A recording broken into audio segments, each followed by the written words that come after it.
So we talked about some of the teams that you did downgrade, some of the phony final scores there in week 2, Fez. Let's talk about some of the teams that impressed you the most, maybe teams that you upgraded after week 2. What do you got for your power ratings? Wow. Well, let me talk more about the phony finals because Sure, that's yeah, kind go of ahead. my theme this week. I'm going to stick to it. I talked about teams that won that were phony. Mhm. Now let me talk about some games that could have gone either way. That hey, someone's got to win. You flip a coin. Tennessee losing to the Jets. I upgraded Tennessee slightly, downgraded the Jets. I understand the Jets won by 7. No, they didn't.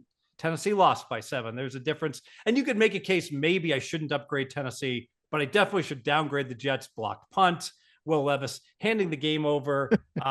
Tennessee wins the yardage, loses by 7. Second straight game, Tennessee has won the stats, blown it on the scoreboard. And how often do you see this? Mona, if I want to ask you, coach calls out dude behind center. Good thing or bad thing? It's funny that I think a lot of times when we see these coaches, they want to either take the blame for themselves or whatever the case might be. I actually liked what he did, and he said, what the F are you doing? And I think that maybe gives some accountability to a guy like Will Levis, because like you mentioned, it's been back-to-back weeks where he's just made stupid decisions, especially in that game against the Jets, where they had the opportunity not only to maybe score a touchdown, but at least get 3 points on the board. And you and I would probably be sitting here, maybe talking about a different final score in that game. But I thoroughly enjoyed it. I'm not sure if you saw the post game press conference from the coach as well when they asked him about it, but I was 100% about it. I like the accountability that he was holding against Will Levis.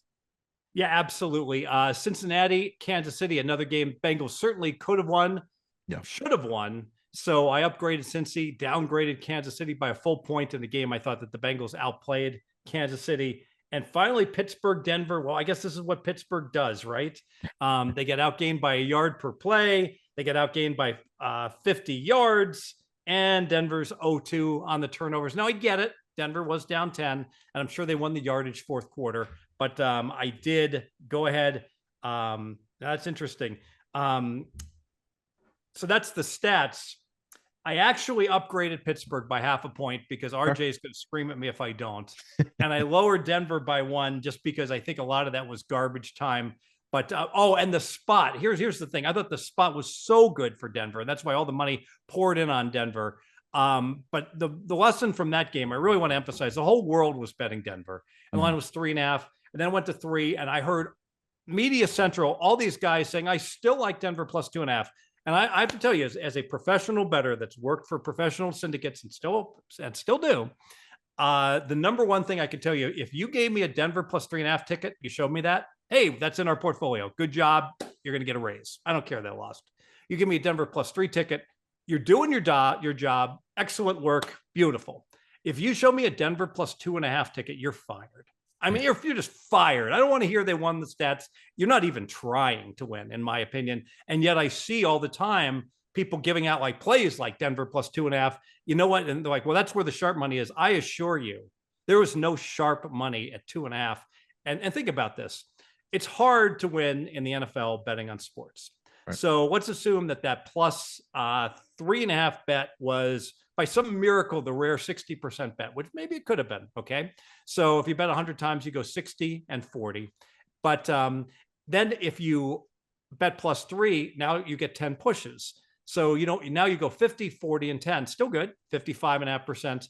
Now plus 2.5. Same game, same situation. You go 50 and 50. You pay the vig and you lose. So hard for me to really fathom that there was a 60% NFL bet just lying out there to be plucked when it was plus 3.5. Probably more likely it was 50, maybe 58%. So maybe at the close it was 48%. Is that a case where, and this might be a question that maybe somebody may ask, is that you take the plus 3.5 and then do you come back and take the or lay the minus 2.5 with the Steelers then?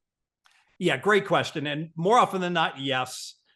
But when you do that, the beauty is at post, and I know all the sports books sponsor all the shows and like it, they don't want to hear it. But the betting exchanges killed the traditional sports book. Okay, I can't sing. You get the idea. But yes. The video star is the betting exchanges. And at post, these games are getting dealt like at 2.5, minus 103 in each direction, minus 102 in each direction. People putting up offers on each side. There's just no reason to be laying minus $1.10. So you don't play back minus 2.5, lay $1.10. you play back -2.5, lay $1.03 or whatever the best that you can get.